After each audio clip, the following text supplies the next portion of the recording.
అగ్ని ప్రమాదం జరిగిందా, వరదలు వచ్చినాయా, తుఫాన్లు వచ్చినాయా, వీటికి సంబంధించి ఎక్కడైనా సమీక్ష ఒక చోట కూర్చుని ఆ తర్వాతన వెళ్ళి చూడటం అన్నటువంటి జరుగుతుంటుంది. వరదలప్పుడు కాసేపు అలా వచ్చిపోవడం ఇట్లాంటివి జరుగుతాయి. అగ్ని ప్రమాదాలు జరుగుతూ ఉండగా ఏ నాయకుడు ఏ ముఖ్యమంత్రి కూడా అక్కడికి వెళ్ళరు. దానివలన అక్కడ ఇబ్బంది అవుతుంది అనేది అయి ఉండొచ్చు, లేదా ప్రమాదం తర్వాత కదా మనం వెళ్ళాల్సింది అనేదైనా అయి ఉండొచ్చు. కానీ యోగి స్టైల్ వేరు. నిన్న కుంభమేళాలో అగ్ని ప్రమాదం చోటు చేసుకుంది.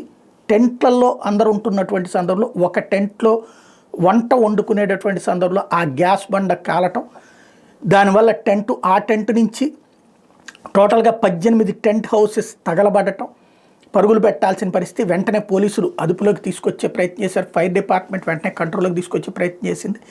వితిన్ మినిట్స్ యోగి ఆదిత్యనాథ్కి తెలియగానే పరిగెత్తుకుంటూ అక్కడికి వచ్చారు.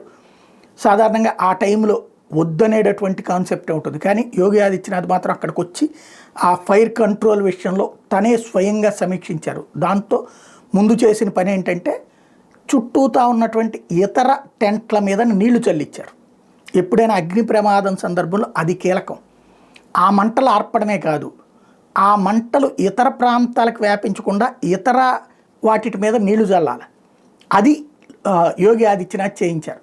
దాంతో వాస్తవంగా ఆ మంటలు వీళ్ళు ఆర్పుతున్నప్పుడు ఏమవుతుంది, ఇటు నీళ్లు కొడుతుంటే ఇంకో వైపు నుంచి ఇంకో వైపుకి అంటుకునే అవకాశం ఉంటుంది.